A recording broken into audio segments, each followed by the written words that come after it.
નમસ્કાર દોસ્તો, ગુજરાતમાં કિંજલ દવે, આરતી સંઘાણી બાદ વધુ એક ગાયક કલાકાર છે જેણે આંતરજ્ઞાતિના યુવાન સાથે લગ્ન કરી લીધા છે અને એ છે કિંજલબેન રબારી. જી હા દોસ્તો, કિંજલબેન રબારી છે. તેણે પોતાના પ્રેમી સાથે ભાગીને મેરેજ કરી લેતા ખળભળાટ મચ્યો છે, રાજ્યમાં ચર્ચાનો વિષય બન્યો છે. શું કારણે આંતરજ્ઞાતિમાં લગ્નનું પ્રમાણ વધી રહ્યું છે? કેમ યુવતીઓ છે તે આંતરજ્ઞાતિના યુવાનોને પસંદ કરી રહી છે? કિંજલબેન રબારી કોણ છે અને તે ક્યાં ભાગી ચૂક્યા છે? શું થયું છે? આ તમામ મુદ્દે વાત કરીએ. વિડીયોની શરૂઆત કરીએ. નમસ્કાર દોસ્તો, હું છું દિલીપ મોરી અને આપ જોઈ રહ્યા છો નમસ્તે ગીત. સૌપ્રથમ કિંજલબેન દવે, જેના પવન જોશી સાથે સગાઈ તૂટ્યા બાદ તેણે આંતરજ્ઞાતિમાં સગાઈ કરી, લગ્ન કર્યા અને આ સમગ્ર મામલે તેને સમાજની બહાર રાખવાની વાત આવી હતી અને ખૂબ એ પણ ચર્ચાનો વિષય બન્યો હતો. ત્યારબાદ આરતીબેન સંઘાણી, જેણે પણ લગ્ન કરી લીધા છે દેવ ગોહિલ નામના વ્યક્તિ સાથે, અને તેને લઈને પણ તેના માતા પિતા રડતા હોવા વિડીયો સામે આવ્યા હતા. પરંતુ હવે કિંજલબેન રબારી, જે વધુ એક ગાયક કલાકાર છે જેનું પણ ખૂબ મોટું નામ ધીમે ધીમે થઈ રહ્યું હતું, આ કિંજલબેન રબારી છે તે પણ ભાગી ગયા છોકરા સાથે તેવી વાતો વહેતી થઈ હતી અને વાતોની વચ્ચે જ તેનો એક વિડીયો સામે આવે છે જેમાં તે કહે છે કે તેણે પણ લગ્ન કરી લીધા છે. આખરે સૌપ્રથમ વાત કરી લઈએ કે કિંજલ રબારી કોણ છે અને કોની સાથે તેના લગ્ન થયા છે. આપણે જણાવી દઈએ કે કિંજલ રબારી છે તે રાધનપુર વિસ્તારના છે. સિનાર ગામ છે રાધનપુરનું. આ સિનાર ગામના તે વતની છે. તે લાંબા સમયથી લોકગાયનનું કામ કરે છે અને ધીમે ધીમે તેનું ખૂબ મોટું નામ છે તે રાજ્યમાં થઈ રહ્યું છે. આ જે કિંજલબેન રબારી છે તેના લગ્ન છે તે અશોક વાલાભાઈ ચૌધરી નામના વ્યક્તિ સાથે થયા છે. આ યુવાન સાથે તેણે લગ્ન કરી લીધા છે. અશોક ચૌધરી કોણ છે તેની વાત કરીએ તો અબુદા નગર કરીને રાધનપુર વિસ્તારમાં એક વિસ્તાર છે અબુદા નગર, અને અબુદા નગરની અંદર અબુદા લેબોરેટરી નામની તે લેબોરેટરી છે તે ચલાવતા હતા. કિંજલબેન રબારી અને અશોક ચૌધરી છે તે જાણવા મળી રહ્યું છે કે તે સાથે જ અભ્યાસ કરતા હતા. કોલેજમાંથી જ એકબીજાને પસંદ કરતા હતા, એકબીજાને ઓળખતા હતા. એવી પણ વાત સામે આવી છે કે 3 વર્ષ પહેલા આ બંનેના એકબીજાને પ્રેમ કરે છે તેની જાણકારી થાય છે.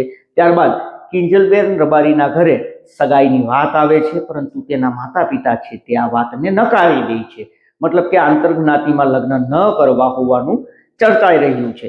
અને ત્યારબાદ કિંજલબેનનો જે વિડીયો સામે આવ્યો છે તેમાં કહેવામાં આવ્યું છે કે તેણે પોતાના માતા પિતાને ખૂબ સમજાવ્યા હતા, પરંતુ તેનો પરિવાર ન માનતા આખરે 10 માર્ચ 2026ના દિવસે, મતલબ કે થોડા દિવસ પહેલા 10 માર્ચે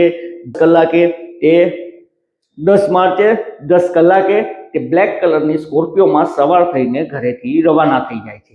આ જાણકારી બંને પરિવારોને થાય છે. બંને પરિવારો ચિંતિત બને છે, કારણ કે બંનેની શોધખોળ શરૂ કરે છે. બીજી તરફ સમાજના આગેવાનો છે તે બંને પરિવારોના ઘરે પણ પહોંચે છે અને ખૂબ મોટું ટેન્શન છે તે આ પરિવારોને થાય છે. આખરે આ બંનેની તલાશ શરૂ કરવામાં આવે છે તો એક સીસીટીવી ફૂટેજમાં સ્કોર્પિયો કાર છે તે કેપ્ચર થાય છે. આ સ્કોર્પિયો કાર છે તે માઉન્ટ આબુ રોડ રાજસ્થાન જવા રવાના થઈ હોવાનું મનાઈ રહ્યું હતું. આ વાતો ચાલી રહી હતી કે કિંજલ ભાગી ગયા છે, કિંજલ રબારી ભાગી ગયા છે કે તે કંઈ અન્ય જગ્યાએ ગયા છે. આવી અનેક ચર્ચાઓ છે તે ચાલતી હતી. આ ચર્ચાઓની વચ્ચે હવે કિંજલ રબારીનો એક સોશિયલ મીડિયાની અંદર વિડીયો સામે આવ્યો છે, જેમાં તેણે જાહેર કર્યું છે કે તેણે અશોક ચૌધરી સાથે લગ્ન કરી લીધા છે અને હવે અશોક ચૌધરી છે તે તેનો પતિ છે. તે અશોક ચૌધરીને પ્રેમ કરતા હતા. આ વાતની જાણ છે તેણે પોતાના પરિવારને અનેક વખત કરી હતી. અનેક વખત તેણે પોતાના પરિવારને મનાવવાની કોશિશ કરી હતી, પરંતુ તેમનો પરિવાર ન માન્યો. સામાન્ય રીતે આંતરજ્ઞાતિની અંદર જ્યારે એકબીજાને લગ્ન કરવાની વાત આવતી હોય તો જે પોતાની જ્ઞાતિ હોય છે તેની અંદર માતા પિતા છે તે ઘણી બધી વખત હા પાડી દેતા હોય છે, પરંતુ આંતરજ્ઞાતિમાં હોય છે ત્યારે માતા પિતા છે તેને મનાવવા મુશ્કેલ પડતા હોય છે. અને આવું જ કંઈક આ કેસની અંદર પણ થયું છે. ઠીક છે, આ જે કિંજલબેન રબારી છે તેણે સાથે વધુમાં કીધું છે કે તેમને પતિ જે છે અશોકભાઈ ચૌધરી, જેને ધમકીઓ મળી રહી છે, તે બંનેને બદનામ કરવાના પ્રયાસો થઈ રહ્યા છે. લોકોમાં રોષ પણ છે આ આંતરજ્ઞાતિ લગ્નને લઈને. તેના કારણે તેનું કહેવું છે કે તેણે એડવોકેટ મારફતે પોલીસ પ્રોટેક્શન માંગ્યું છે, ખાસ કરીને પોતાના પતિને પોલીસનું પ્રોટેક્શન મળે તે પ્રયાસો કર્યા છે.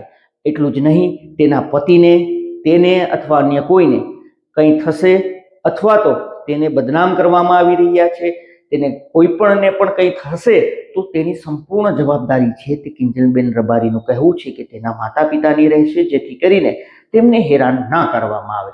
કંઈક આ કહેવાનો તેનો મતલબ હતો. બીજી તરફ પોલીસનું પણ કહેવું છે કે આ સમગ્ર મામલે સમાજો છે, બે સમાજો સામસામે ન આવી જાય, વાતાવરણ ના ખરાબ થાય તે હેતુથી આ મુદ્દાને લઈને કોઈએ ખરાબ કમેન્ટ ના કરવી જોઈએ. લોકોમાં સામસામે લોકો આવી જાય તેવા પ્રયાસો, તેવા વિડીયો કે તેવી કમેન્ટો ના કરવી જોઈએ.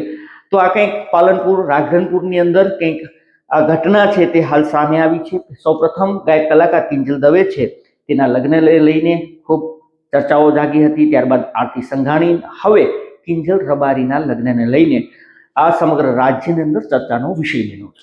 સવાલ એ છે કે સરકાર દ્વારા એક કાયદો બનાવવામાં આવી રહ્યો હતો, કાયદાની વાતો થઈ રહી હતી કે માતા પિતાની મરજી વગર હવે યુવાનો એકબીજા સાથે પ્રેમ લગ્ન નહીં કરી શકે, જ્યાં સુધી માતા પિતાની મરજી નહીં હોય ત્યાં સુધી. આ કાયદાની વાત હતી, પરંતુ આ કાયદાની વાતોની વચ્ચે કિંજલબેન રબારી છે તે આ યુવાન સાથે ભાગી જાય છે અને લગ્ન કરી લે છે. સવાલ એ છે કે આંતરજ્ઞાતિમાં લગ્નનું પ્રમાણ કેમ વધી રહ્યું છે, કેમ સમાજના યુવાનોની સગાઈ છે તે અત્યારે મુશ્કેલ બની છે, તો બીજા આંતરજ્ઞાતિમાં યુવાન યુવતીઓ છે તે લગ્ન કરી રહ્યા છે. સવાલ એ પણ છે કે શું માતા પિતાની મંજૂરી વગર હવે લગ્ન નહીં થાય?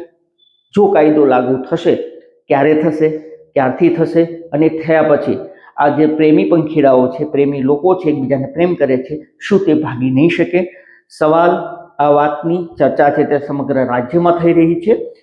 આપનું શું આ મુદ્દે માનવું છે કે શું ખરેખર આ કાયદો છે તે હોવો જોઈએ કે નહીં?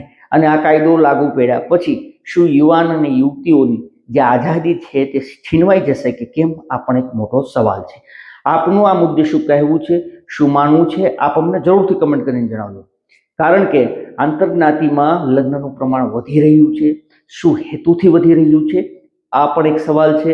આ સિવાય જે સરકાર કાયદાની વાત કરી રહી છે કે માતા પિતાની મંજૂરી હોવી જરૂરી છે, એને લઈને આપ શું માનો છો? અગર માતા પિતાની મંજૂરી હોવી જરૂરી છે તો જ્યારે કોઈ એકબીજાને પ્રેમ કરે છે ત્યારે તેની સાથે લગ્ન કરવાની વાત આવે અને માતા પિતાની મંજૂરી ન હોય તો પછી ભાગવાનો સવાલ જ પેદા નથી થતો. અને માતા પિતાની મંજૂરી હોય તો પછી માતા પિતા જ ઘેરે તેને પરણાવી દે છે. આ મુદ્દે પણ આપ જરૂરથી અમને કમેન્ટ કરજો. અમારો હેતુ કોઈ નુકસાન પહોંચાડવું, બદનામ કરવાનો નહીં, આપણે સચેત અને જાગૃત કરવાનો છે. આપ પણ સાવધાન રહો, સતર્ક રહો, સલામત રહો, જોતા રહો નમસ્તે ગીત. ધન્યવાદ.